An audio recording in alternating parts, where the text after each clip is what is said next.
Ya. Jadi, topik yang kita bahas ya itu adalah perubahan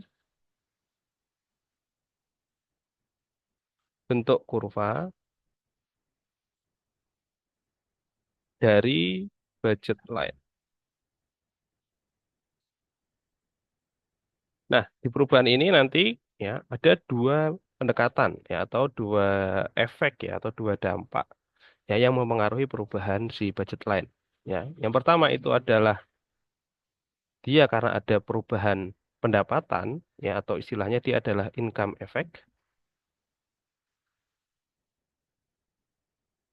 Ya, kemudian yang kedua ada karena perubahan harga atau di sini kita istilahkan dengan price effect. Nah, price effect sendiri nanti ada dua ya antara entah dia yang berubah adalah PY atau dia yang berubah adalah PX. Ya. Nah, di sini ya kita akan menjelaskan dulu yang terminologi yang pertama, yaitu income effect. Ya, jadi income effect itu jika yang berubah itu adalah income.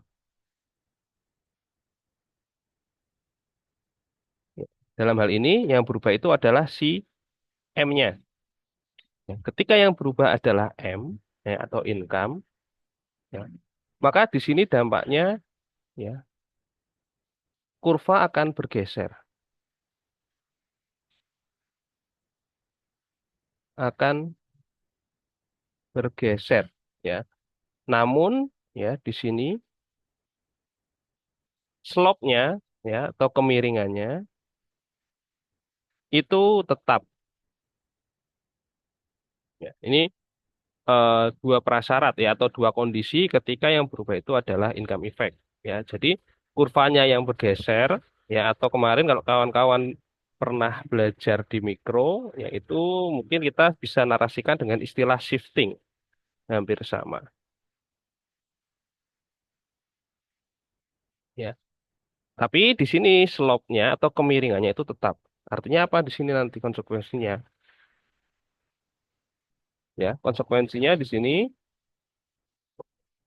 adanya perubahan konsumsi Y ya dan X secara proporsional.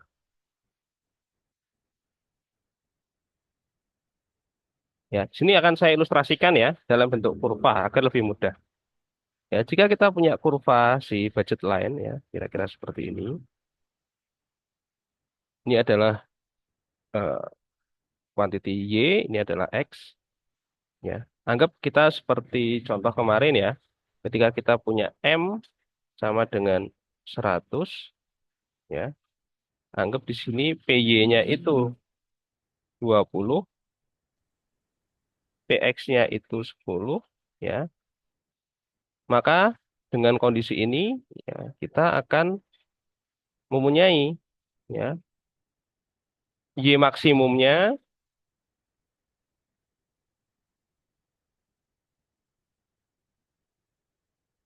itu adalah M per PY ya. Dalam hal ini dia adalah 5. Kemudian X maksimumnya dia adalah M per PX atau dalam hal ini dia adalah 10. Jadi kalau kita gambarkan ya, kira-kira dia kurvanya seperti ini.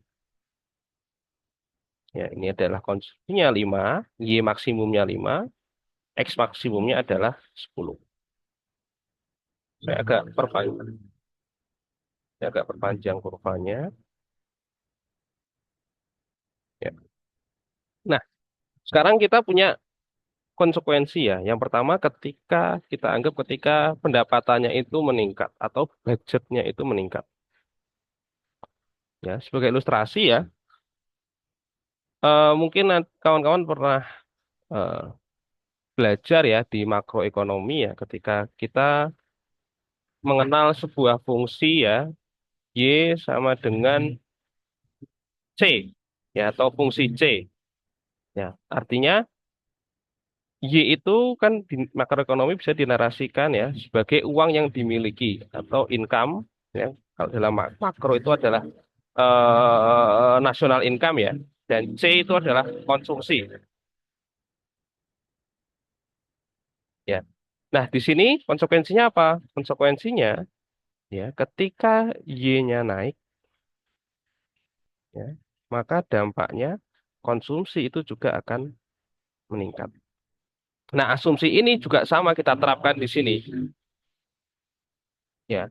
Artinya, ketika ada income naik dari seseorang, maka seseorang itu akan mengkonsumsi barang lebih banyak atau budget uang yang dimiliki untuk dialokasikan untuk mengkonsumsi barang X dan Y itu juga akan semakin meningkat ya. Ketik Maka ini konsekuensinya dia akan meningkatkan konsumsi atau anggaran baik itu konsumsi di Y atau konsumsi di X. Nah, maka di sini ya kondisional awalnya ya jika M-nya itu naik ya tadi ya maka kurvanya akan bergeser dan slope-nya tetap. Ya, jadi di sini kurva budget line akan bergeser. Ya, di sini akan saya ilustrasikan ya dengan contoh soal yang sama, contoh angka yang sama ya. Ketika kita lihat di sini ya, ketika M-nya ini kita coba, ketika M-nya naik dari 100 menjadi 200. Ya, apa konsekuensinya di sini? Kita lihat ya.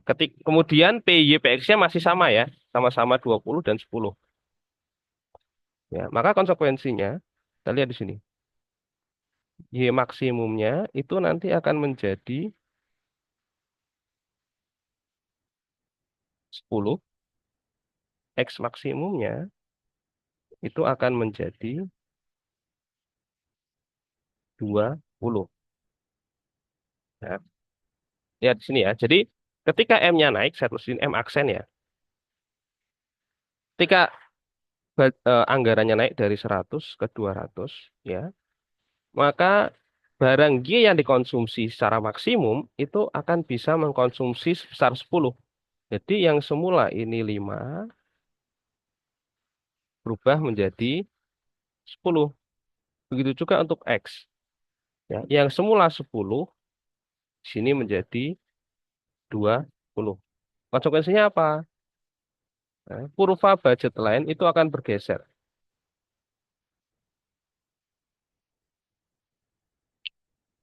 Sorry, anggap lurus ya ini ya.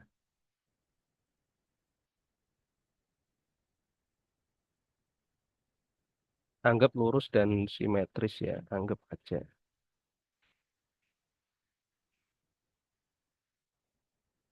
Nah, kita lihat di sini ya. Maka si budget line-nya itu akan bergeser ke atas. Karena apa? Karena Y maksimumnya di sini menjadi 10, X maksimumnya menjadi 20 ya. Jadi dia bergeser. Kalau kemarin kawan-kawan pernah belajar ya tentang kurva demand ya, sebenarnya kan bentuknya sama kan, slope-nya ke bawah. Ya. Kalau si demand ketika barang yang Q-nya naik ya, maka kan dia bergeser. Artinya slope-nya itu akan tetap ya. Nah, ini juga sama di sini kita lihat ya. Di sini dia akan bergeser, tapi di sini slope-nya masih tetap ya. Yang pertama, yang berwarna biru, kita lihat ya, si slope-nya yang warna biru ini ya, kemarin kita pelajari ya, slope adalah Px per Py negatif ya. Berarti di sini adalah 10 per 20 atau setengah. Ya, ini untuk slope-nya ya. Kemudian saat income-nya meningkat, itu slope-nya juga masih sama. Itu juga masih berapa?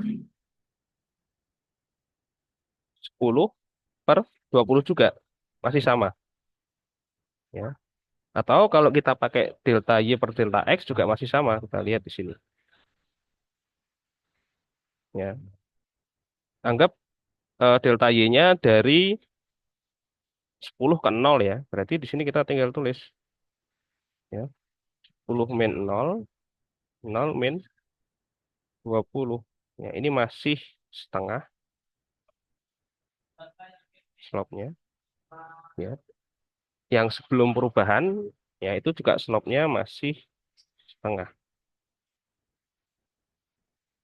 5 min nol. Ya. Jadi slope-nya masih tetap, ya. Tapi jumlah barang yang dikonsumsi ini akan semakin banyak. Ya, itu adalah istilahnya adalah income effect. Ya, kemudian kalau kita kira-kira ya, anggap konsumsinya seimbang ya, anggap kira-kira kita gambarkan di sini kurva utilitasnya ini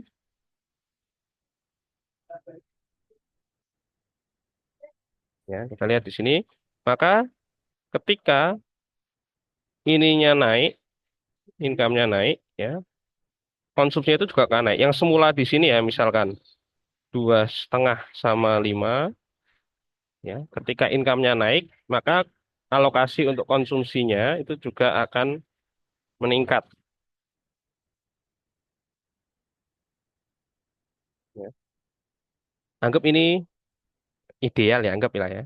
Ini 5, ini 10. Anggapnya ini kita rata ya. Itu ya. Jadi kepuasannya juga ikut meningkat ya. Itu adalah dampak dari income. Ya, ini saya gambarin ulang aja biar gambarnya kelihatan ideal ya.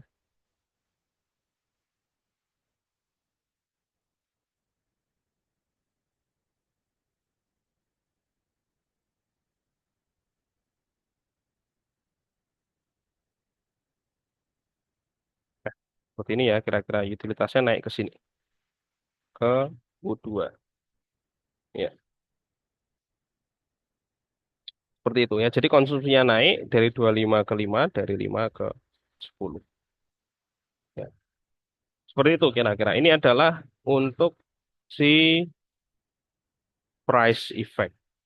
Ya. Nah, kemudian dampak yang kedua, nah sekarang yang pertanyaannya bagaimana kalau income-nya turun? Ya, kalau income-nya turun juga dampaknya sama persis. Ya, kita anggap di sini ya. Jadi jika if income-nya turun, ini juga sama konsekuensinya. Kurva budget line itu akan bergeser ke kiri. Ya, kita lihat di sini misalkan ya. Jika ya M double aksanya itu turun menjadi 50, konsekuensinya apa di sini? Ya, maka Y maksimumnya itu menjadi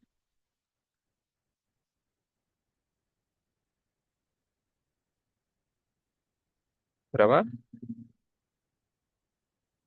2,5 ya.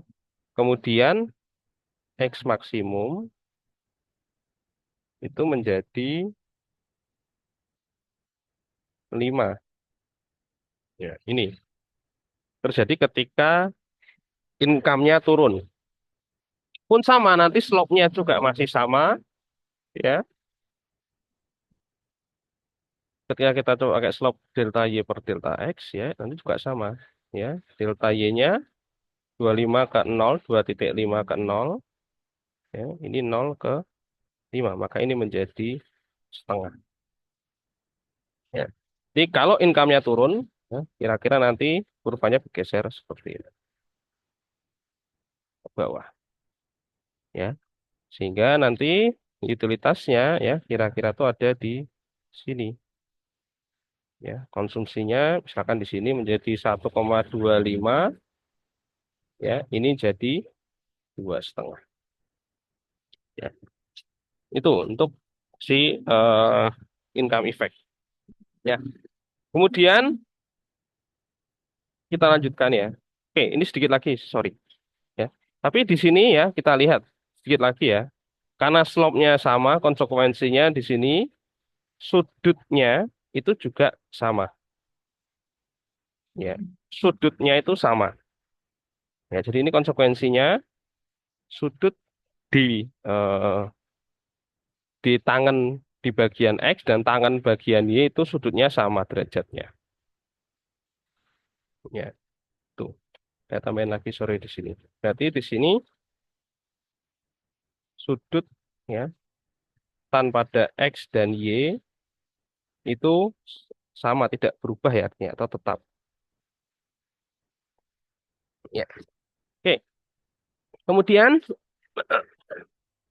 kita akan bahas ya yang kedua itu berkaitan dengan price effect ya.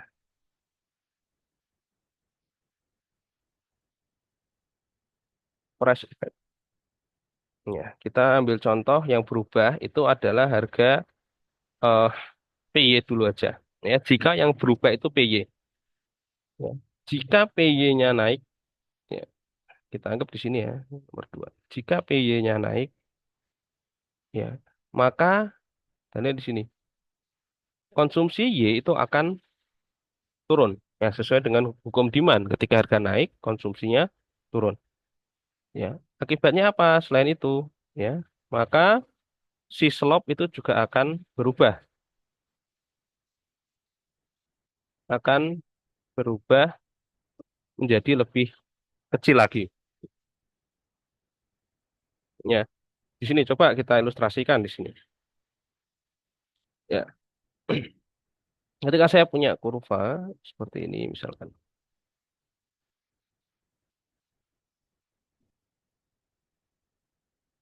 Ini barang Y, ini barang X. Ya, masih sama ya. M sama dengan 100, PY 20, PX 10. Ya. Nah, di sini ya, jika PY-nya naik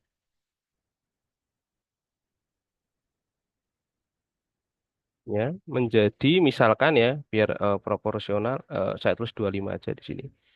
Ya. Artinya di sini naiknya hanya 25% ya. Nah, maka yang terjadi di sini konsekuensinya ya. Y maksimumnya itu dia akan berubah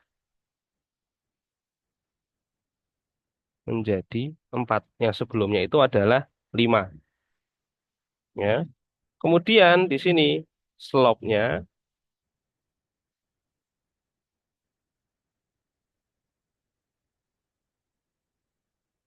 ya itu akan berubah ya menjadi kita tulis di sini misalkan PX per PY. Ini menjadi 10 per 25 ya. Atau kira-kira berarti setengah ya. Kira-kira 1/2,5. Ya, kira-kira seperti atau saya tuliskan aja di sini biar ideal 2/5.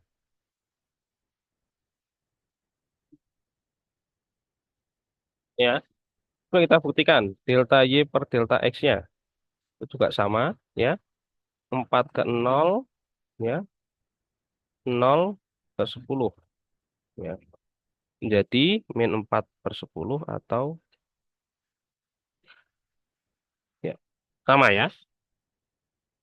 Jadi yang semula slope-nya itu adalah tadi ya, yang semula slope-nya itu adalah ketika harganya masih 20 itu adalah setengah ya, dia akan berubah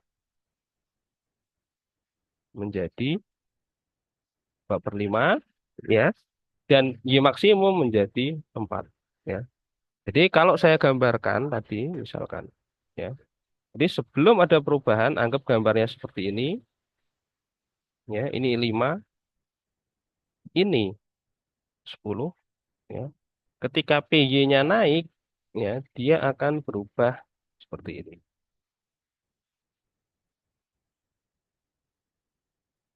Ya, anggap ini lurus ya.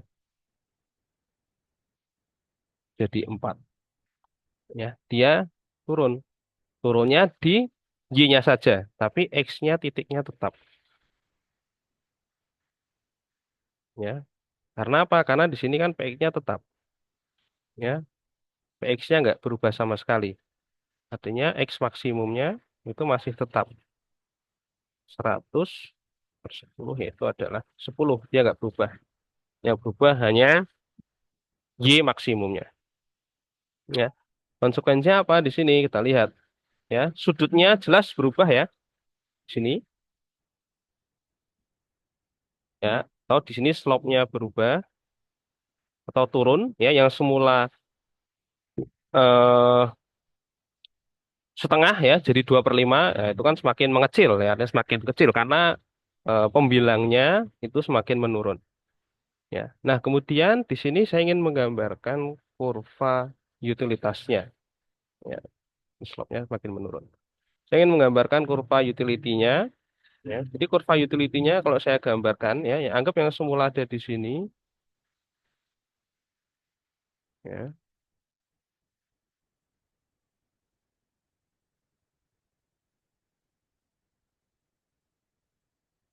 ya anggap ada di sini. Ya, ketika harga dari Y-nya itu naik, ya, maka dia kurvanya itu akan bergeser ke sini. Nah, ini perhatiin ya. Nah, anggap di sini ya.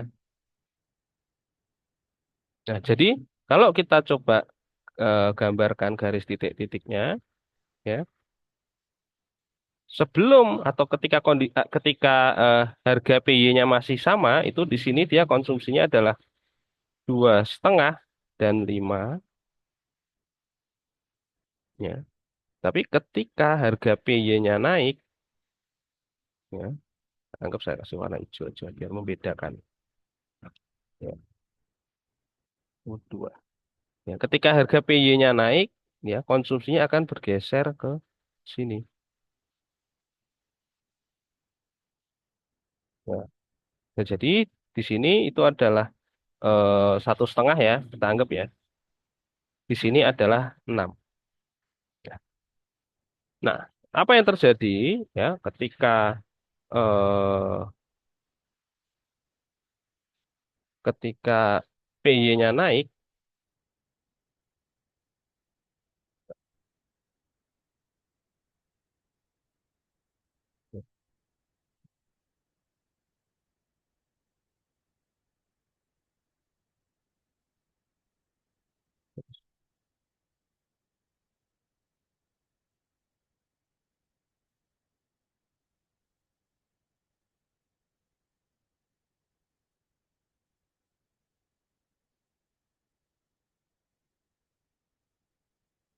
ketika PY-nya naik di sini, ya, konsekuensinya kita lihat ya, konsumsi Y atau kurva utility-nya, saya tulis kurva utility ya.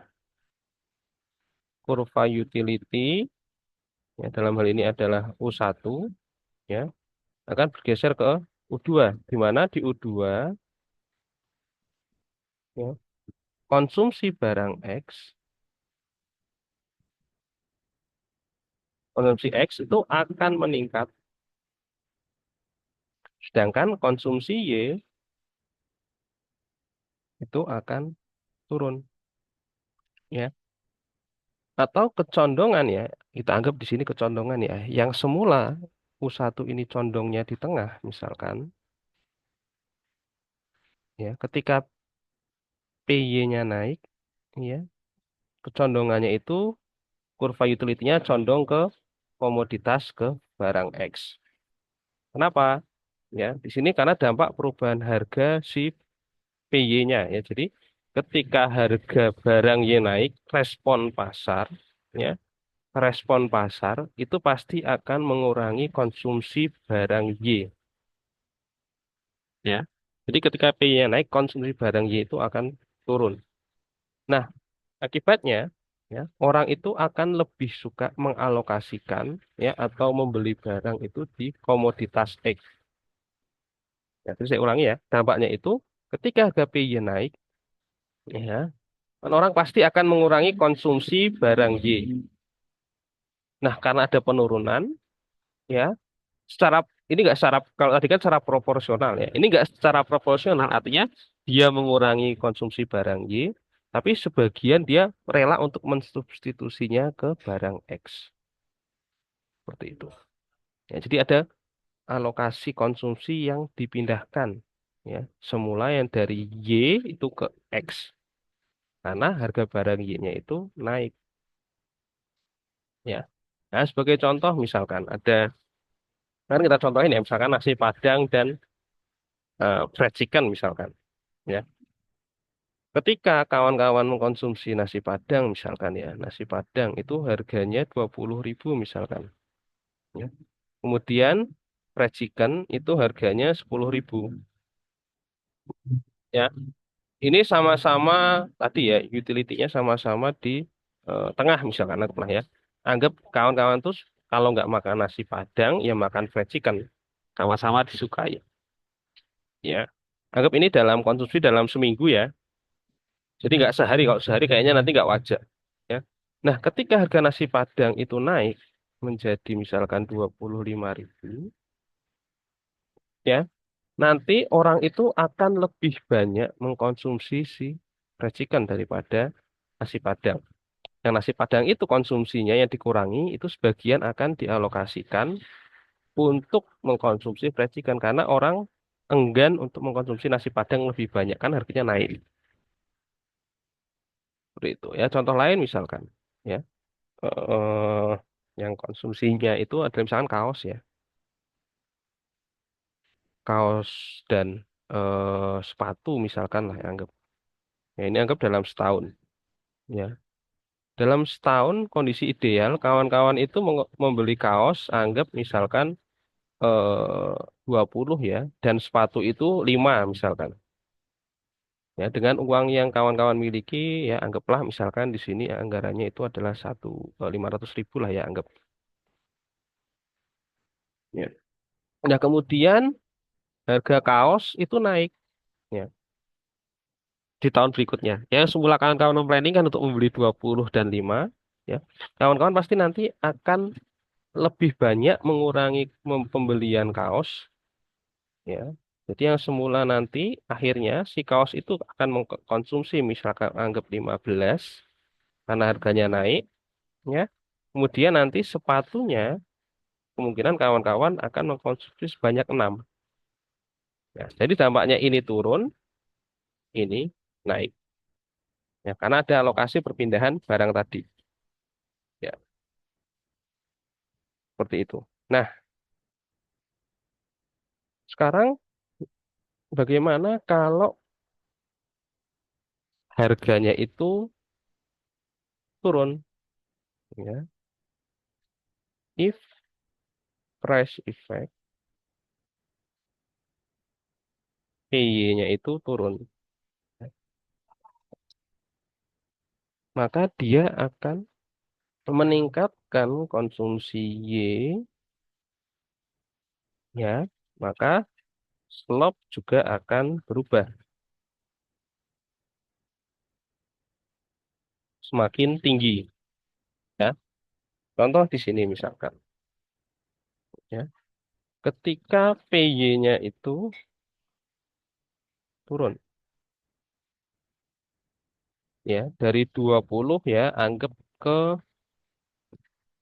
biar hitungannya enak, eh dua 12,5 lah ya. Ya, maka Y maksimumnya itu menjadi 8. Si slope-nya ya itu akan menjadi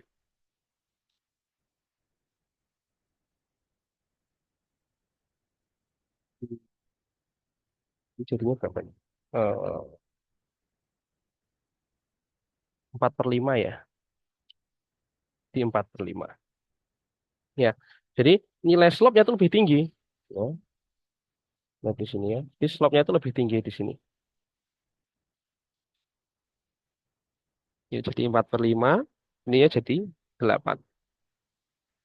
Sedangkan PX-nya atau X maksimumnya masih tetap ya 100/10. Ya. Dampaknya apa? Jadi kalau kita gambarkan ulang, ya,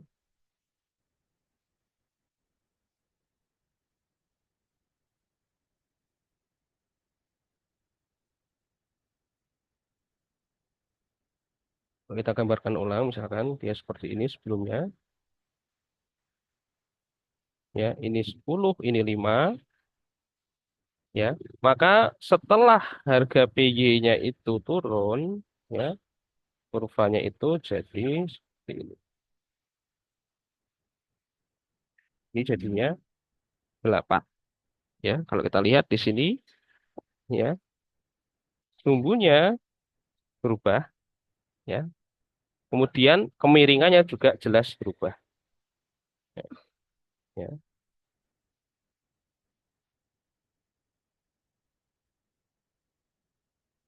ya, sehingga nanti konsekuensinya konsumsinya itu, ya, yang semula ada di sini anggap ya,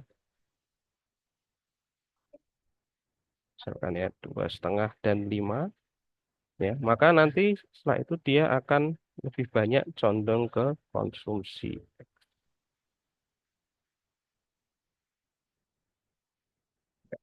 Anggap di sini, ya, misalkan sini jadi 6. Ya, ini yang sini seperti itu. Ya, jadi ketika harganya naik, maka alokasi barang yang dikonsumsi itu menjadi semakin lebih besar. Ya, maka kurvanya akan semakin melebar. Ya. Nah, di sini slope-nya, ya, ketika harganya ideal, ya, slope-nya itu adalah setengah. Tapi ketika PY-nya naik, ya, slope-nya itu akan semakin berkurang menjadi 2/5. Ya. Tapi ketika PY-nya turun, slope-nya menjadi semakin besar. Ya. Jadi 4/5. Ya, ini nanti negatifnya kita hilangkan ya, maksudnya lebih besar itu secara absolut ya, nilai secara absolutnya.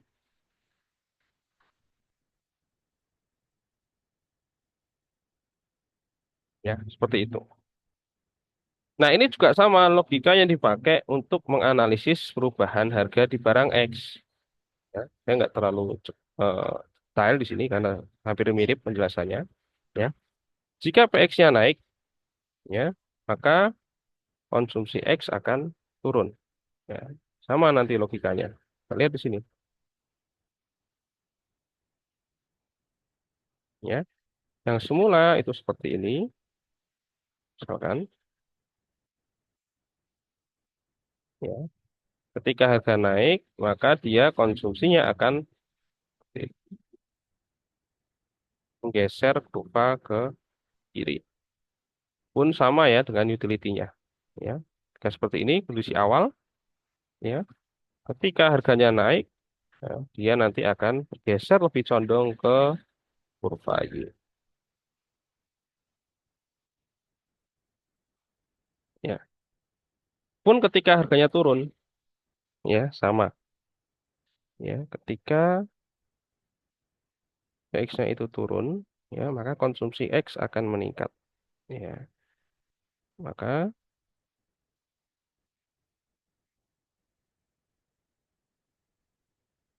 konsumsinya itu menjadi tambah lebar lagi. Saya tulis.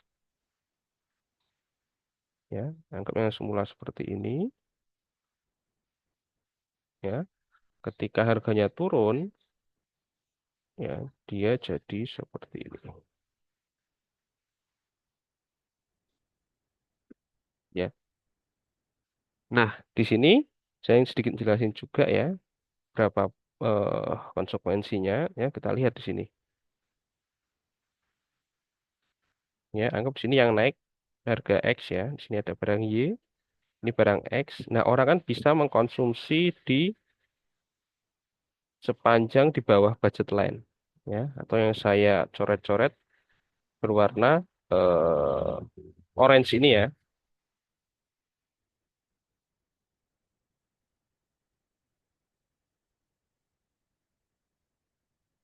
Ya, tapi ketika ya kita anggap di sini ketika PX-nya itu naik ya, maka lihat di sini ya, alokasi ya yang untuk belanja itu hanya ada di yang berwarna merah. Yang sebelumnya itu adalah warna oranye, sekarang dia lebih mengecil di warna merah. Ya, itu juga sebaliknya. Ketika harganya itu turun, ya, maka yang dibelanjakan itu jadi semakin lebih banyak. Ya, jadi berwarna hijau. Jadi, dan sepanjang arsiran ini tuh adalah uang yang bisa dialokasikan. Nah, makanya untuk konsumsi itu sebenarnya ya ketika dia membentuk pertidaksamaan ya, kalau sama dengan kan persamaan, kalau tidak persamaan ya, orang itu akan mengkonsumsi lebih kecil atau sama dengan dari anggaran yang dimiliki.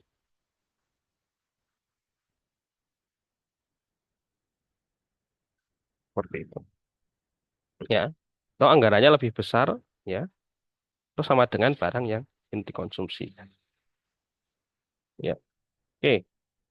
Seperti itu ya untuk pembahasan price effect dan income effect. Mungkin dari sini ya, kawan-kawan ada yang ingin ditanyakan terlebih dahulu.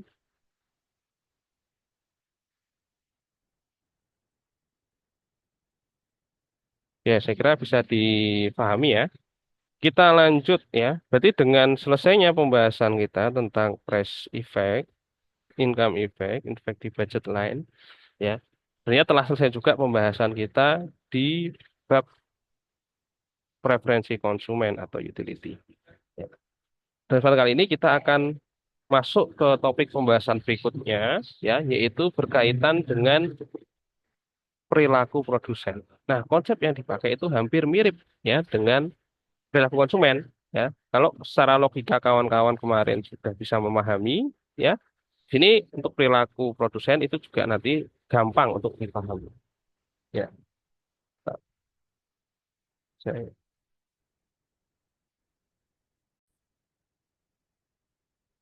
ya. Kita akan mempelajari tentang teori produksi. Ya, kita tahu ya bahwasanya kita akan coba flashback ke struktur eh, dua sektor dalam perekonomian, yaitu ada rumah tangga, kemudian ada firm. Ya. Nah, si rumah tangga atau dalam hal ini si perusahaan it- itu berperilaku sebagai produsen dan rumah tangga sebagai konsumen. Itu kalau terjadi di pasar barang dan jasa. Ya. Sehingga kalau kita gambarkan pasar barang dan jasa itu seperti ini kira-kira. Ya, si perusahaan itu memberikan atau mensuplai dalam hal ini barang dan jasa dan rumah tangga berperilaku sebagai demand. Baru nanti si rumah tangga itu akan membayar ya barang yang dia beli dari perusahaan. Ya, paymentnya di sini. Nah, sehingga yang di atas itu disebut dengan pasar barang dan jasa.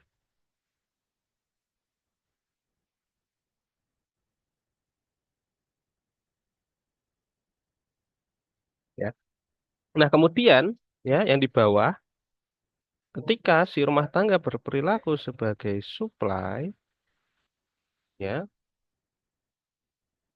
itu si rumah tangga itu akan menyetor ya kepada perusahaan ya berupa faktor-faktor produksinya.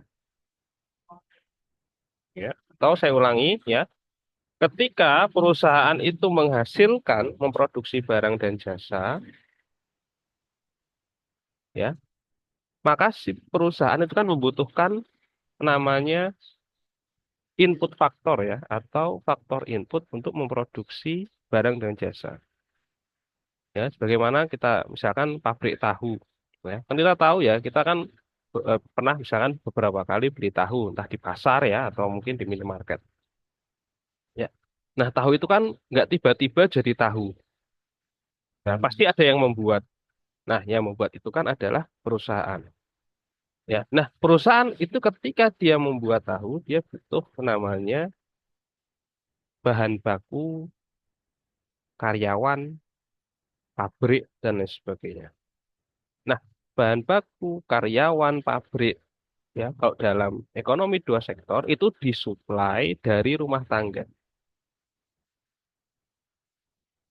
ya. Kemudian nanti, ya, si firm, ya, atau perusahaan itu akan membayar kompensasi, ya, pada rumah tangga. Nah, yang bawah itu disebut dengan pasar input faktor, ya. Nah, di pasar input faktor, ya, itu biasanya ditransaksikan itu adalah kapital dan labor, ya. Kalau kemarin ya sebelumnya di pasaran barang dan jasa yang preferensi konsumen, ya, kita melihat itu dari sisi demand-nya rumah tangga, ya, demand terhadap barang dan jasa yang diproduksi oleh perusahaan, ya. Nah, kalau di pasar input faktor, ya, atau faktor produksi, kita nanti melihat demand-nya dari sisi perusahaan, ya. Sebenarnya faktor produksi itu banyak, ya. Jadi kayak tadi ilustrasinya. Untuk menghasilkan tahu, ya, anggap ini tahu ya. Untuk menghasilkan tahu, ya, itu kan butuh proses dan butuh bahan baku, ya, butuh bahan baku, butuh pabrik, butuh mesin, ya. Bahan baku, pabrik, mesin, ya. Kalau nggak ada yang mengoperasikan kan juga nggak bisa. Makanya di sini juga butuh namanya tenaga kerja atau labor.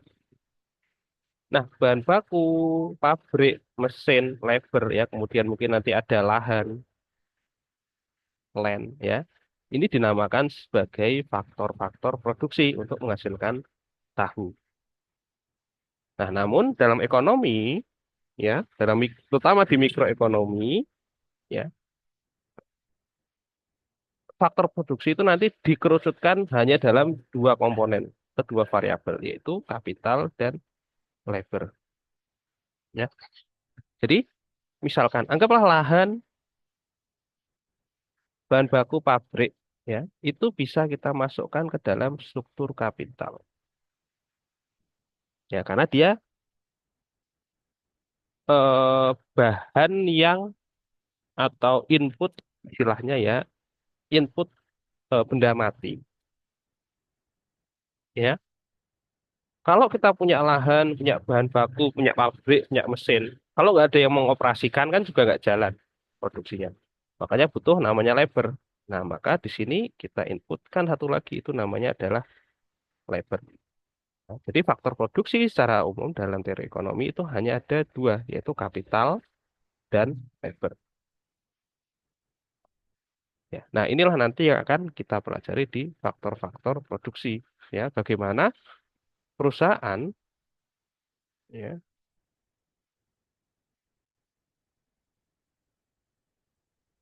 perusahaan,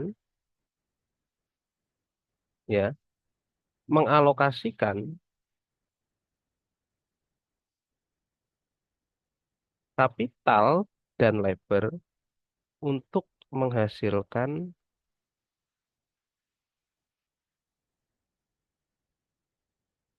key atau outputnya. Ya, key ini adalah output. KL itu adalah input. Ya. Nah, dalam pembahasan faktor produksi, ya itu ada dua pendekatan. Ya. Yang pertama, namanya itu adalah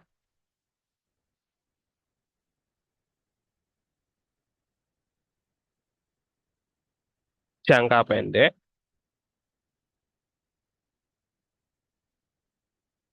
dan jangka panjang. Ya. Nah, di sini eh, jangka itu hanya istilah ya. Tapi nanti bisa dikaitkan ya. Mungkin kalau kita pakai bahasa kita sehari-hari ya, jangka itu artinya waktu ya atau periode. Anggap jangka pendek itu berarti periodenya pendek, jangka panjang berarti periodenya panjang. Ya. Tapi dalam terminologi ya yang kita pelajari di faktor produksi, ya jangka pendek di sini ya itu adalah ketika yang berubah input faktornya hanya satu input.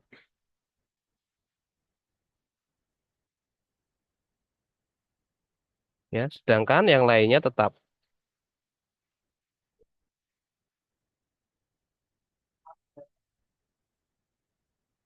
Ya, artinya di jangka pendek itu yang berubah itu hanyalah kapital saja atau labor saja.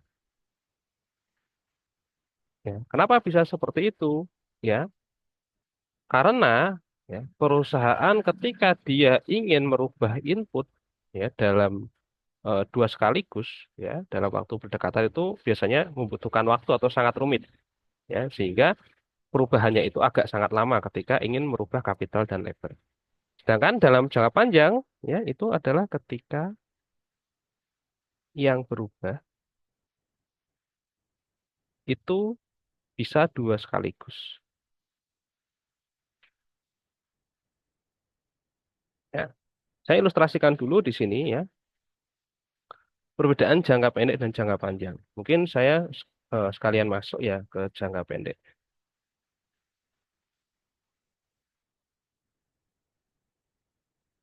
Ya. Nah, jadi kenapa jangka pendek itu dikatakan sebagai perusahaan itu hanya bisa merubah satu input tanpa atau dengan input yang lain itu adalah tetap. Ya, jadi ilustrasinya ya anggap di sini yang berubah itu adalah L, ya atau labor. Ya, jadi ketika perusahaan ya itu dia logikanya itu hanya bisa merubah jumlah karyawan atau dia hanya bisa merekrut atau memecat karyawannya saja. Sedangkan kapitalnya itu atau jumlah mesinnya itu tetap. Ya, kenapa? Karena eh, ketika perusahaan ingin merubah dua-duanya sekaligus, baik kapital atau labor, ya, biasanya itu butuh penghitungan yang tepat, ya. Kemudian misalkan ya, ngerekrut karyawan itu kan juga agak-agak sulit ya, butuh misalkan buka lowongan, seleksi, ya. Kemudian skillnya apakah sesuai atau enggak, ya. Jadi kan ada seleksinya yang itu juga sulit, ya. Merubah kapital itu juga sulit, ya. Misalkan eh, merubah atau membeli mesin baru, atau membeli pabrik baru, atau membeli lahan baru. Nah, itu kan juga sulit, harus ada surveinya dulu, ya, diperkirakan apakah ini nanti bisa digunakan dengan sesuai atau enggak. Ya, jadi merubah kapital sendiri itu sulit, ataupun labor itu sendiri juga sulit. Nah, makanya di sini di analisis kita, ya, atau dari analisis mikroekonomi, ya, anggapannya itu perusahaan itu hanya bisa menambah salah satu input saja, entah itu labor atau kapital. Nah, tadi konsekuensinya, kalau dirubah secara bersamaan, ya, perusahaan itu akan kesulitan. Ya, butuh sumber daya yang lebih banyak lagi. Ya, itu logikanya. Ya, kenapa yang bisa berubah itu hanya kapital saja ataupun lebar saja. Ya, sedangkan ya dalam jangka panjang, ya perusahaan itu logikanya itu ya bisa menambah kapital dan lebar secara bersamaan, tapi kan nggak dalam waktu singkat. Ya, artinya mungkin ketika ada perusahaan, anggaplah perusahaan mobil, dia ingin ekspansi investasi ya ke atau buat pabrik baru misalkan. Ya, kan dia harus survei dulu ya. Tapi kalau dia sudah bisa survei misalkan ya investasinya besar ya. Nah, maka mau nggak mau nanti setelah kapitalnya jadi, maka lebarnya mau nggak mau juga ditambah. Atau ketika lebarnya ditambah tapi mesinnya kurang kan nanti juga mau nggak mau kapitalnya atau mesinnya juga akan ditambah. Tapi itu butuh jangka waktu yang lama. Makanya dalam hal ini jangka pendek itu sebenarnya nggak terikat oleh waktu, nah, waktu yang pendek. Ya, artinya bisa jadi jangka pendek itu sehari, seminggu, ya, sebulan, 2 bulan, 3 bulan, bahkan setahun. Ya, tergantung perusahaan itu merubah inputnya itu satu atau dua. Bahkan jangka panjang itu juga sebenarnya nggak mengikat, apakah itu bisa setahun, ya 2 tahun, 3 tahun itu juga enggak. Ya, bisa jadi perusahaan kalau sudah investasi ya dia misalkan ingin bangun pabrik baru di bulan Januari, kan surveinya dari bulan Maret nih misalkan. Ya. Nah kemudian kalau sudah bulan Januari sudah deal untuk investasi kan otomatis nanti ada pengadaan mesin. Ya, secara bersamaan itu juga harus merekrut karyawan. Ya, jadi ketika tadi ya, jadi bisa jadi jangkanya itu pendek, tapi perubahan kapital lebarnya secara bersamaan. Ya, artinya di sini jangka waktunya itu sebenarnya nggak terlalu mengikat. Yang mengikat itu adalah seberapa besar sih kemampuan perusahaan untuk merubah kapital ya dan lebar baik itu secara sendiri-sendiri atau secara bersama. Ya, itu adalah untuk logika dasar ya. Nah, dalam analisis kita ya yang kita pelajari di mikro ya secara sederhana ya kita dalam jangka pendek kita anggap yang berubah itu adalah labor sedangkan kapital itu adalah tetap ya saya kasih topi artinya tetap ya maka ya kalau kita tuliskan ya misalkan ya di sini sebenarnya saya ingin menjelaskan ya ya fungsi produksi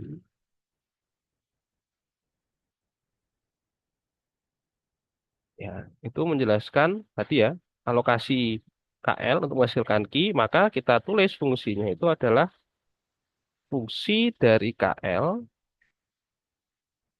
ya untuk menghasilkan sebuah output.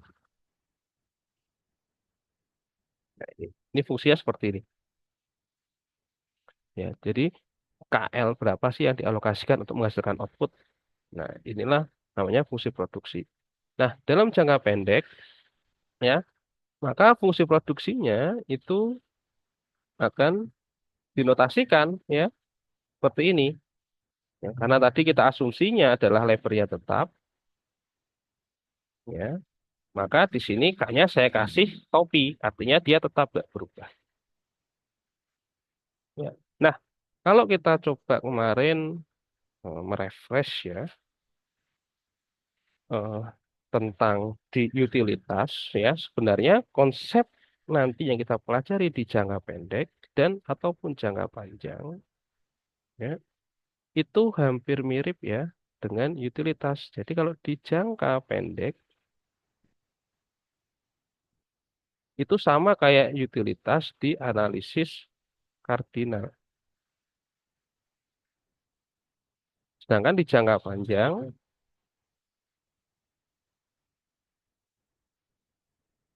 itu di ordinal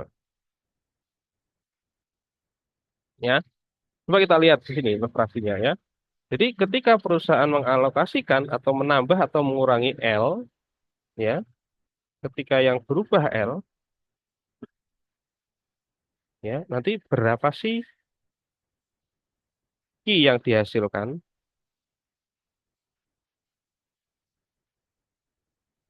Ya. Maka kalau saya coba gambarkan, ya, bentuk fungsi bentuk tabelnya, ya, anggaplah ya. Jadi kita ada 3 tabel di sini nanti. Pertama itu adalah K, kedua L, ya. 3 key. Tapi karena K-nya tetap di sini, ya, misalkan anggap saya tulis di sini 1. Ya. Kemudian di lever nih misalkan, anggaplah ini misalkan tadi ya, oh, pabrik kaos ya, tekstil ya, atau pabrik tahu misalkan. Ya. Anggap dengan lever 1 di sini ya, maka ya anggap ini misalkan pabrik tekstil aja ya, agar logikanya lebih mudah dipahami. Ya. Ketika L-nya 1, levernya 1, ya, maka perusahaan itu bisa menghasilkan 2 kaos atau 2 key. Ya. Ketika L-nya 2, ya, anggap perusahaan itu bisa menghasilkan 5 kaos.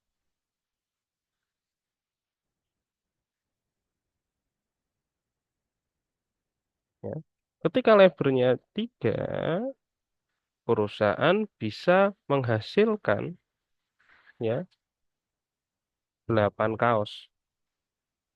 Ketika levernya 4, ya, perusahaan bisa menghasilkan 10 kaos.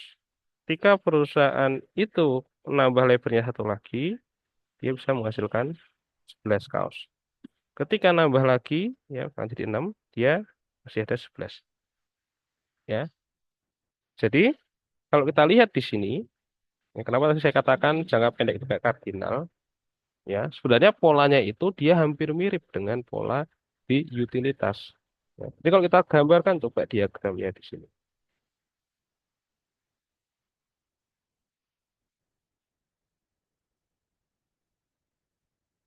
Ya, ini adalah key atau output, ini adalah L dengan K-nya yang tetap, ya.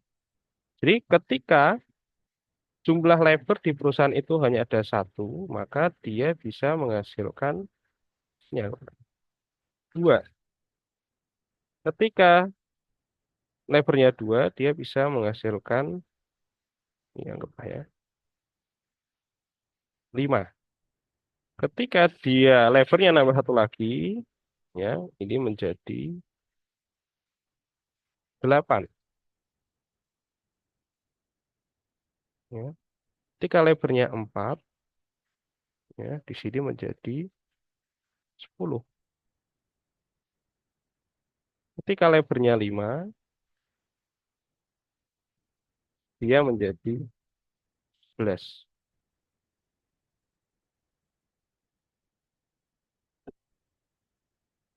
Ketika levernya 6, dia masih memproduksi 11. Ya.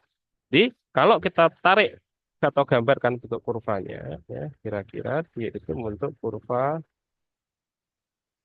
ini. Ya. Ini tadi adalah fungsi dari KL, ya, atau fungsi Q, ya, atau fungsi KL. Ya. Nah, kalau kita lihat polanya di sini itu mirip dengan utilitas di fungsi kardinal. Ya, di mana kemarin kita belajar ya di utilitas, ya, itu di sini ada barang Y,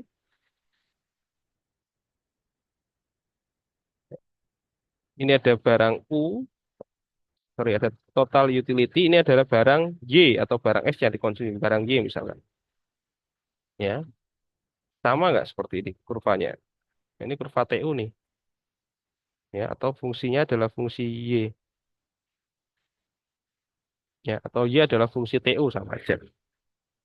Sama, ya, ini mirip. Maka logikanya juga mirip, ya. Di sini tapi yang kita pahami logikanya, ya, tapi kapitalnya di sini tetap satu, satu, satu, sampai nggak bertambah, lebarnya terus bertambah, outputnya juga terus bertambah, ya. Tapi di sini pada tahapan lebarnya itu ke 5 sampai 6, outputnya itu nggak nambah. Di sini nambah satu, di sini nambahnya 0. Ya, mirip. Ya. Maka di sini kalau kemarin kita di utilitas kita mengenal ya istilah diminishing.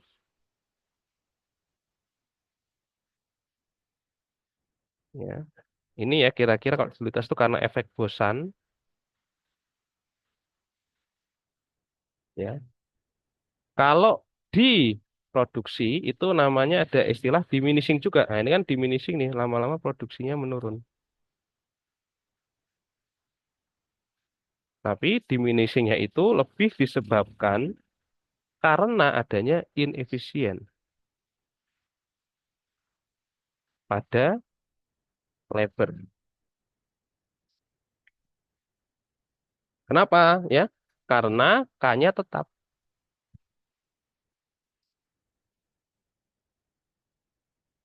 Sebagai ilustrasi misalkan di pabrik tekstil lah ya, ilustrasinya di pabrik tekstil. Ya, misalkan perusahaan tekstil ya itu punya dua mesin jahit ya, yang masing-masing mesin itu bisa beroperasi kira-kira 16 jam per hari. Setelah itu harus istirahat dulu 8 jam kemudian. Ya, kemudian dia hanya punya ruangan untuk produksi itu misalkan ruangan hanya 4 kali 4 ya, 4 meter kali 4 meter. Ya. Sekarang kalau lebarnya itu ya, lebarnya satu itu masih oke lah. Dia masih bisa menggunakan mesin ini. Ya, artinya kan si mesin itu ya, ketika satu orang anggap jam kerjanya ya, satu labor jam kerjanya itu adalah 8 jam. Nah, berarti kan dia masih bisa mengoptimalkan nih. Artinya kalau dua mesin kan berarti dia adalah 32 jam. Dia bisa beroperasi mesinnya. Ya, ketika dia satu dia masih bisa menggunakan mesin itu. Dua masih bisa. Tiga masih bisa. Empat masih efisien. Ya. Tapi ketika dia nambah ke lima, kita lihat nih. Ya. Kan di sini mesinnya kan orang kerja 8 jam, 8 jam, 8 jam, 8 jam. Ini sudah 32 jam. Berarti ini sudah maksimum nih untuk mesin digunakan. Ketika dia nambah tenaga kerja lagi untuk produksi, ya, maka sebenarnya dia itu nothing. Ya, artinya dia sebenarnya nggak bisa menghasilkan apapun karena mesinnya sudah terbatas. Atau kata kapitalnya itu karyawannya ditambah, ya kapitalnya tetap nggak ditambah, mesinnya tetap. Ya, sebenarnya inilah eh, karena diminishing itu. Jadi karyawan berikutnya itu useless. Ya, bahkan ketika dia nambah karyawan menjadi 6 itu juga sebenarnya useless. Malah nanti lama-lama akan menurunkan produksinya. Kenapa? Karena di sini kita lihat ruangannya itu hanya 4 kali 4. Ya, kalau saya gambarkan ruangannya misalkan seperti ini, ya, anggap ini ada mesin jahit, ya, di sini mesin jahit, di sini mesin jahit, di sini ada mesin jahit, ya. Kan orang kerja di sini nih 4 yang ideal, ya. Kemudian dia nambah karyawan baru nih di sini. Ya, ya, dia sebenarnya nggak ngapa-ngapain. Nah, maka di sini dia bukannya justru bekerja, malah bisa mengganggu si karyawan yang lain. Logikanya sederhananya seperti itu. Ya, dia bisa mengganggu karyawan yang lain. Ya, entah nanti karyawannya malah ngobrol atau apa, atau karyawannya kerja nggak nyaman. Nah, inilah yang disebut dengan inefisien. Ya, jadi L-nya kalau naik terus, tetapi K-nya tidak ditambah. Nah, inilah yang menyebabkan dia menjadi diminishing pada faktor produksi. Ya, jadi inilah ya adanya inefisien atau diminishing pada faktor produksi. Nah, kemarin juga sempat kita pelajari ya di utilitas ya ada istilah marginal utility ya di production itu juga ada istilahnya namanya MPL. marginal productivity of labor.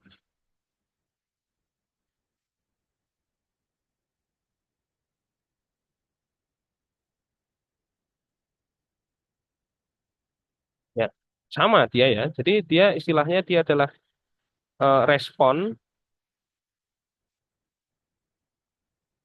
perubahan L ya terhadap respon terhadap perubahan I. Nah, jadi kalau kita bentukkan rumusnya itu adalah delta Q per delta L. Ini adalah MPL. Ya, jadi logikanya ketika L-nya itu nambah, Q-nya nambah berapa sih? Nah, ini namanya MPL. Nah, jadi respon perubahan delta L, ya perubahan L ya terhadap perubahan Q. Ya, jadi L-nya ditambah berapa, Q-nya nambah berapa. Ini kemarin kita sudah bahas juga di marginal utility. Ya. Artinya kondisi maksimum itu terjadi ketika marginal atau nilai marginalnya itu sama dengan nol. Ya, maka di sini kalau kita lihat, ya, sini maka nilai marginal MPL-nya itu seperti ini kira-kira nanti. Nah, ini adalah MPL. Kalau kita tulis di sini MPL-nya, dia delta Q ke delta L. Kita lihat di sini. Delta Q-nya berapa? Ya, karena di sini sebelumnya adalah angka nol. Ya, delta Q-nya 2 ke nol itu adalah 2. 1 ke nol itu adalah 1. Ya, maka ketika labelnya 1, di sini MPL-nya adalah 2. Berikutnya, delta L-nya di sini 1, delta Q-nya di sini 3. Ya, maka di sini kita tulis MPL-nya adalah 3 ketika L-nya itu adalah 2. Ya. Kemudian, delta L-nya berapa di sini? 3 ke 2, itu ada 1. Ya. Kemudian 8 ke 5 itu ada 3. Maka di sini kita tulis MPL-nya adalah 3. Ya. Dan seterusnya ya. Jadi jadi 2, di sini jadi 1. Ya, bahkan di sini menjadi 0. Ya. Maka dalam teori ekonomi lagi, sama lagi-lagi ya, ketika dia menambah labor ya banyak terus ya itu maka nggak efisien. Maka disarankan dalam ekonomi ya dia hanya menginput labor sebanyak ini. Setelah itu dia disarankan untuk tidak menambah labor lagi karena kalau ditambah lagi di sini bisa jadi produksinya malah menurun atau MPL-nya itu bisa jadi negatif ya bisa jadi negatif. Nah, jadi kalau kita gambarkan ya secara presisi mungkin ya kita gambarkan di sini ya ketika dia 1 ya dia adalah 2 di sini ketika 2 ya MPL-nya 3 anggaplah di sini ya ketika 3 dia juga 3 ketika 4 dia 2 ketika 5 dia 1 ketika 6 dia 0 ya ketika dia nambah karyawan jadi 7 ya di sini ya dia menjadi min 1. Jadi kalau kita gambarkan ya kira-kira MPL itu bentuknya seperti ini. Sama persis ya kayak kita yang pelajari sebelumnya di marginal utility. Ya, kondisi optimum itu terjadi ya, Q maksimum itu terjadi ketika MPL-nya sama dengan nol. Ya, seperti itu. Ya. Kemudian ya kita punya satu lagi analisis ya. Kalau sebelumnya mungkin nggak ada ya. Di sini kita punya analisis tambahan ya. Kita punya analisis tambahan itu namanya istilahnya adalah APL. Istilahnya di sini kita sebut dengan istilah APL. APL ya. Dia adalah average productivity of labor ya. Jadi dia rata-rata produksi dari labor. Nah, dia punya rumus nih, APL. Itu adalah I per L. Ya. Jadi di sini setiap karyawan itu bisa atau ketika dia menghasilkan satu output itu berapa sih rata-ratanya per karyawan? Ya. Jadi kalau saya tulis misalkan di sini, ya APL-nya saya kasih contoh aja di sini. Kita lihat, ketika Q-nya 2, APL-nya berapa?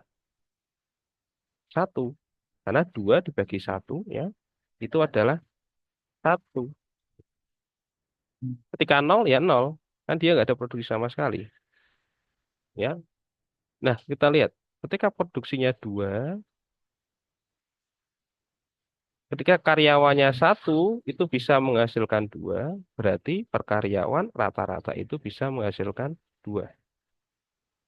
Yang berikutnya, ketika outputnya 5, tapi karyawannya 2, ya berarti per karyawan bisa menghasilkan berapa?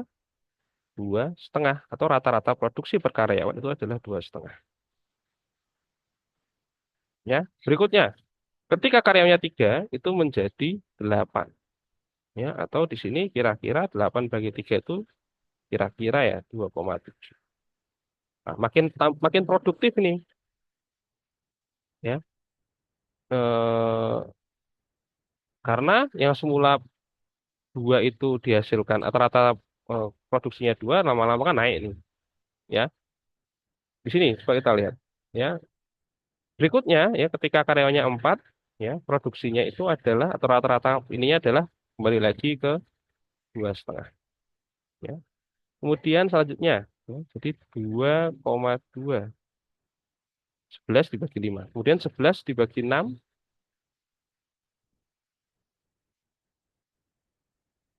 ya kira-kira menjadi 1,8 lah ya anggaplah ya kira-kira. Nah, ini adalah MPL ya jadi sorry APL ya. Jadi rata-rata produktivitas per karyawan.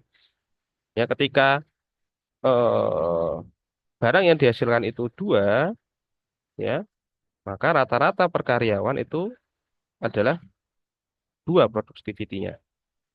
Kalau 5 berarti per karyawan tuh bisa memproduksi 2,5. Ya, anggap ini kaos lah ya, anggap kaos 2,5 kaos. Ketika dia menghasilkan 8, berarti per karyawan bisa menghasilkan 2,7. Ketika hasilnya adalah 10, maka per karyawan bisa menghasilkan 2,5.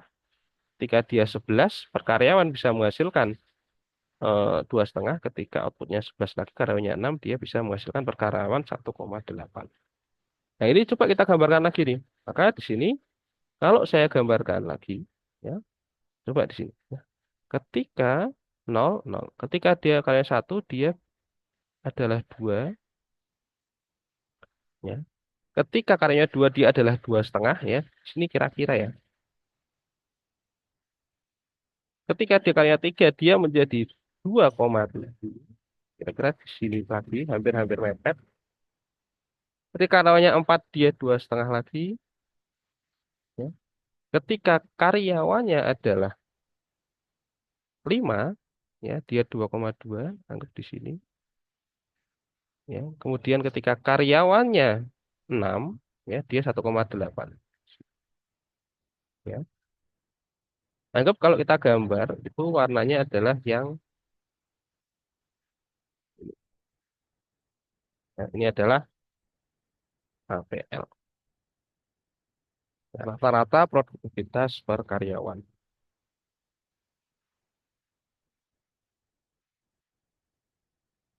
Ya, nah ini mirip ya yang kita pelajari di utilitas. Cuman ada tambahan tadi APL. Nah di sini ya yang ingin kita tambahin analisisnya ya itu bahwasannya ya di sini kita akan membagi namanya 3 kuadran. 3 kuadran pada faktor produksinya atau pada output produksi. Kita lihat di sini. Ya, jadi kita akan membagi menjadi 3 kuadran. Saya gambarkan dulu untuk faktor produksinya.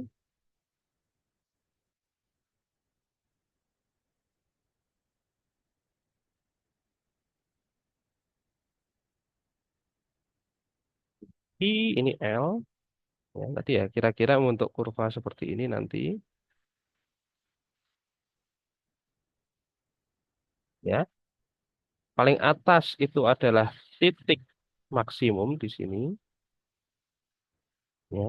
Ini adalah key maksimumnya yang dihasilkan dari lever ya. Banyak ini. Ya, maka ini kita logikakan sebagai lever optimum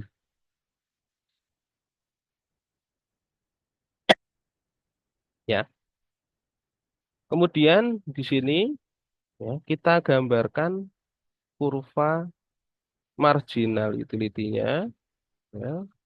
Kira-kira ya itu seperti ini nanti.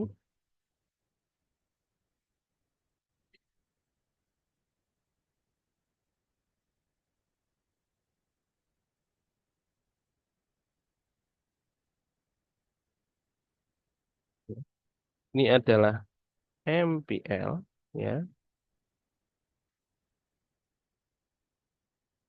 Kemudian kita gambarkan kurva APL. Ya, APL itu kira-kira seperti ini nanti.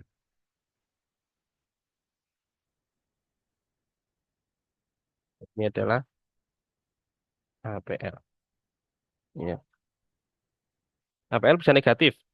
Enggak, enggak, ya, jarang. APL nggak bisa negatif. Ya, karena dalam logika ekonomi itu nggak bisa. Karena dia selalu memproduksi ya. Selama dia selalu produksi, ya dia nggak bisa negatif. Walaupun nanti proporsinya mungkin bisa mengecil mendekati nol. Ya. Nah, di sini yang ingin kita jelaskan, ya, di sini kita punya dua zona ini. Ya, dua zona.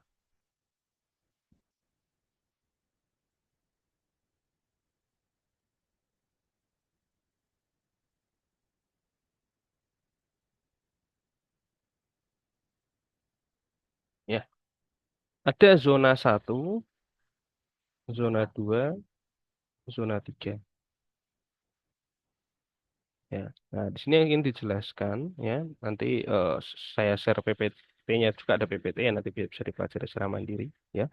Zona 3 kita lihat ya, itu rasional enggak buat produksi atau buat menambah input ya. Jelas ini tidak rasional. Kenapa? Karena Q-nya menurun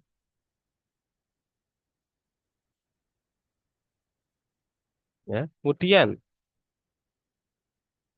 zona satu ya. Ketika di zona satu kita lihat sudut atau sumbu Q itu lagi meningkat drastis ya, meningkat tajam. Kalau kita coba gambarkan di sini, garis ilustrasi, kalau kita coba gambarkan ilustrasinya di sini, ya, kalau kita kasih garis pembantu di sini, ya, kita lihat di sini dia akan kira-kira tuh naik curam seperti ini, ya, naiknya tuh curam ke atas. Tapi setelah satu titik ini, ya, titik dua dia sudah mulai melandai.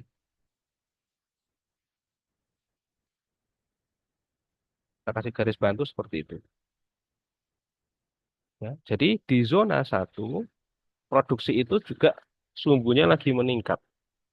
Ya. Tapi apakah ketika sudah di zona satu kita diminta menstop menambah L? Tidak. Ya, dalam ekonomi ini juga tidak rasional zona ini.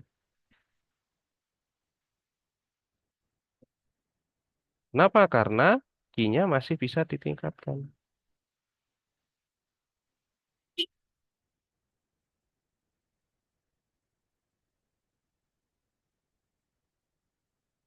Ya, kita lihat ya, dia sumbunya kalau di sini kalau kita logikakan ya, kondisi optimumnya itu terjadi ketika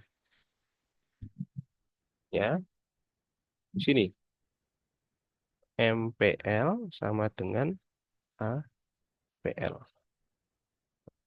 Ya. Kemudian setelah MPL sama dengan APL, ya, setelah itu ya APL itu mulai menurun atau rata-rata produksi karyawannya sudah mulai menurun.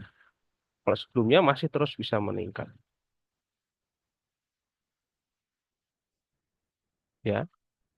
Nah, kalau sebelumnya ini APL-nya, ya, sebelumnya APL-nya itu dia mulai meningkat sampai puncaknya itu ketika MPL sama dengan APL atau ini adalah MPL maksimumnya.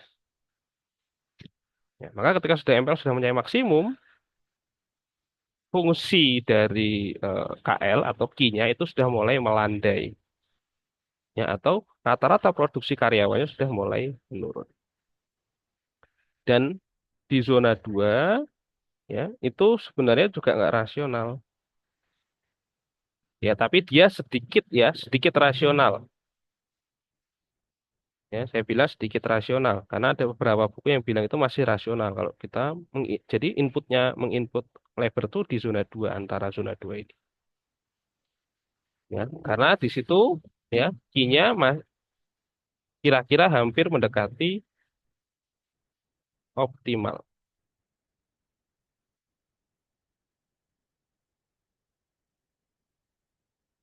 Ya, dan yang paling ideal ya di sini titik ketika Q-nya adalah Q maksimum. Ya, yang sangat rasional sempurna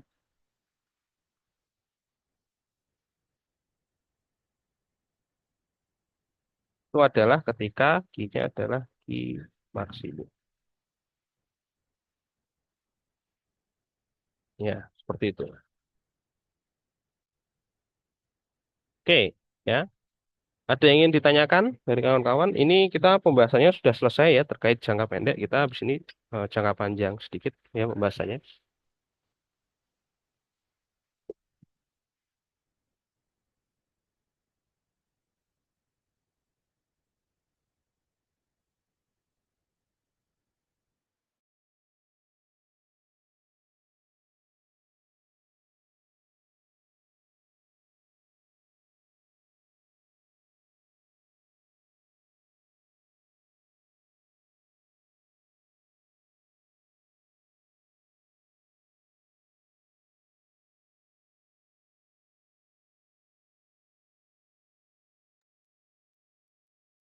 Oke ya, kita lanjutkan. Sekarang kita akan membahas ya pembahasan di jangka panjang. Lagi-lagi tadi sudah saya jelaskan sedikit, singgung sedikit ya.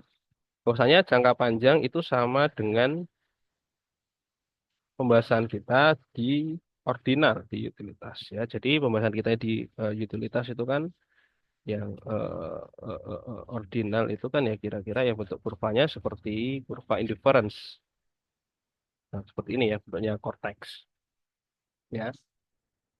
Nah, ini sama. Kita menggunakan asumsi yang sama asumsinya ya, bentuk kurvanya sama, penghitungannya sama, beririsannya juga sama ya, tapi eh, arah logikanya saja yang kita agak rubah ya.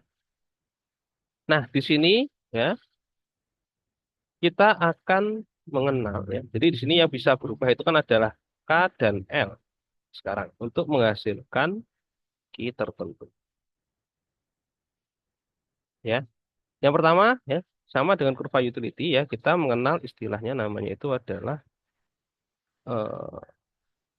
kurva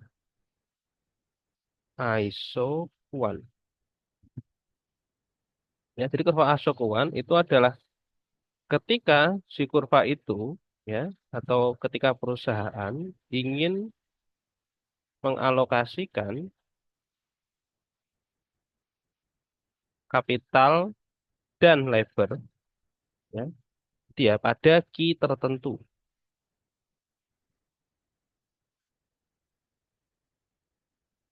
Sama logikanya. Jadi kita menggunakan kurva yang bentuknya cembung. Ya. Di sumbu Y kita tulis di sini dengan K, ini kita tulis dengan L. Sama nggak sama yang kita pelajari di utility? Ya, hampir sama ya. Tapi K ini kita pakai sumbu Y-nya kita ganti K, X-nya kita ganti L. Kemudian kita menggambar namanya kurva isoquant. Nah, ini kurva isoquant.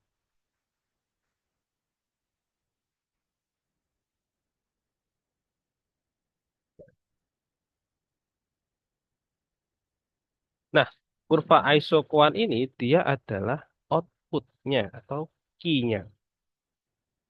Anggap tadi ya, kondisi optimum ya atau perusahaan itu ingin mengproduksi misalkan ya 100 kaos dengan kombinasi capital lebar sepanjang kurva yang berwarna merah. Di berapa kemungkinan perusahaan bisa mengalokasikan ya di sini misalkan. Kita anggap di sini ya ada bisa perusahaan itu memproduksi di titik A misalkan ya. Kemudian misalkan di sini titik B ya. Kemudian di titik C misalkan, kemudian di titik D misalkan di sini. Ya, di sini anggap 6 4 2 1 ya. Sini 1 2 4 7. Kemarin kita hampir mirip ya. Jadi di sini ya untuk memproduksi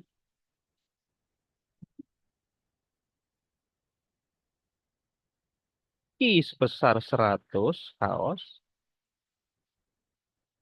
ya, perusahaan itu memiliki pilihan ya, apakah nanti di titik A ya dia alokasi lebarnya 1, kapitalnya 6, atau titik B ya lebarnya 2, kapitalnya 4, atau di titik C lebarnya 4, kapitalnya 2, atau di titik D lebarnya itu 7, kapitalnya 1. Nah, ini kemungkinan alokasi bagi perusahaan untuk menghasilkan 100 kaos. Semakin tinggi itu semakin bagus. Ya. Semakin tinggi semakin baik. Kita lihat di sini. Ini seperti kita ilustrasikan. Ya. Anggap perusahaan di sini ingin memproduksi 150 kaos. Nah, berarti dia lebih bisa nanti menambah jumlah karyawan atau jumlah mesinnya. Ya, dan seterusnya.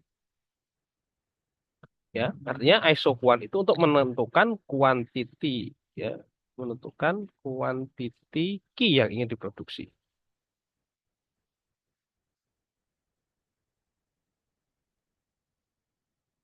Kombinasi kuantiti untuk menghasilkan kuantiti yang ingin diproduksi.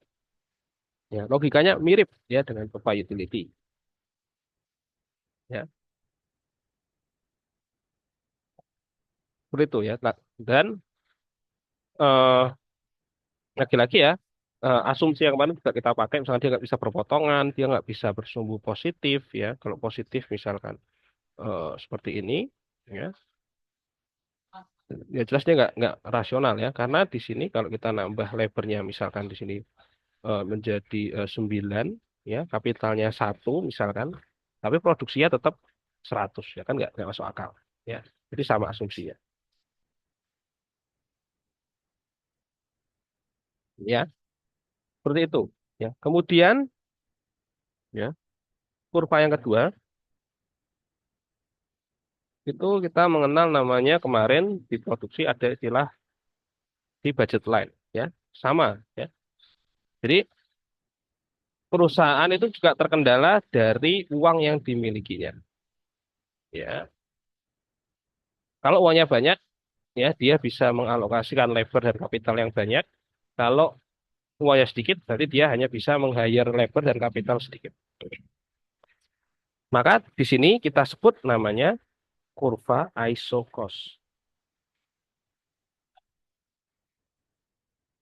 atau kurva alokasi biayanya.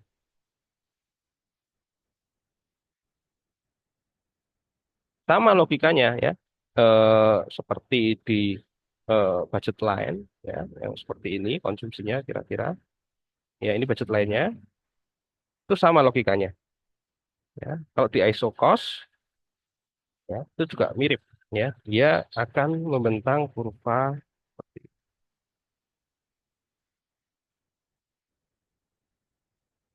Ya, ini kapital, ini si lebarnya. Nah, bentuk persamaannya pun mirip. Ya. Kalau kemarin di budget lain kita punya rumus ya, kita perlu data M, PY, PX. Ya, M itu adalah tadi budgetnya, PY price Y, PX price X. Ya, ini sama nanti. Ya, jadi kita butuh ya yang namanya eh, anggaran biayanya dia atau ISO cost-nya dia, ya itu sama dengan ya kapital dikali price of capital, ya ditambah labor dikali price of labor, ya. Cuman di sini price of capital sama price of labor kita ganti notasinya, ya. Kalau price of labor mungkin kawan-kawan tahu ya, harga labor itu ditentukan oleh apa? Ya, tingkat upah atau wage. Maka di sini kita rubah notasinya menjadi W. Kalau price of capital, ya kita di sini ya bisa disebut bermacam-macam ya kan karena struktur kapital itu kan bermacam-macam ya. Struktur kapital kan bermacam-macam nih ya.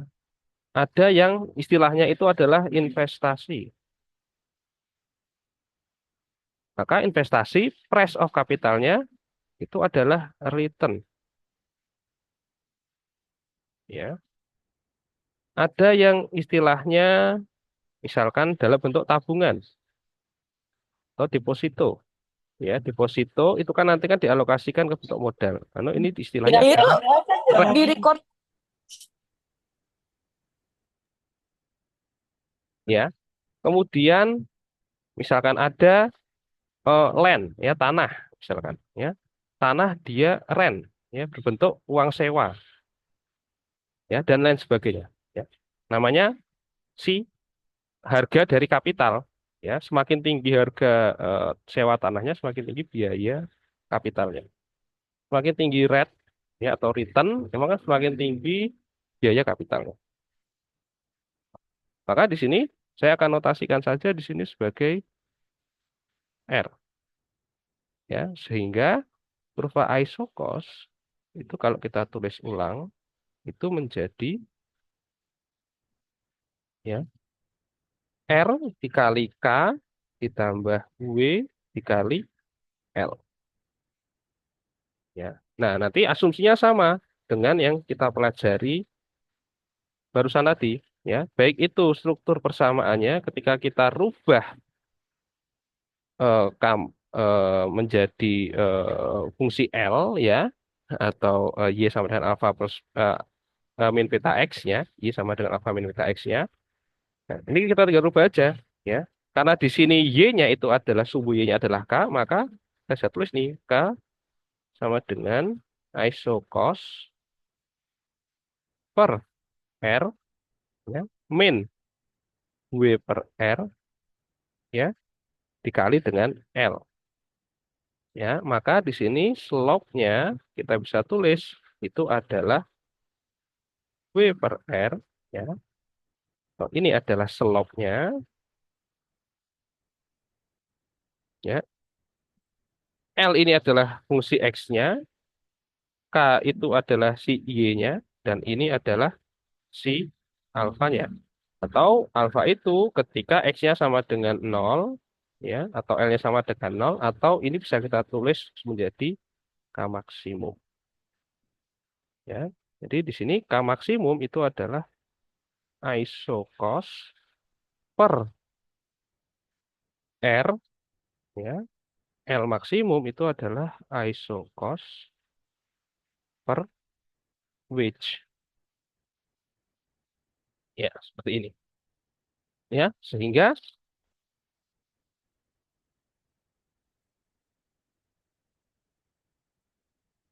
nanti alokasinya barang yang diproduksi ya, atau alokasi kapital labornya, saya kira itu nanti membentuk seperti ini.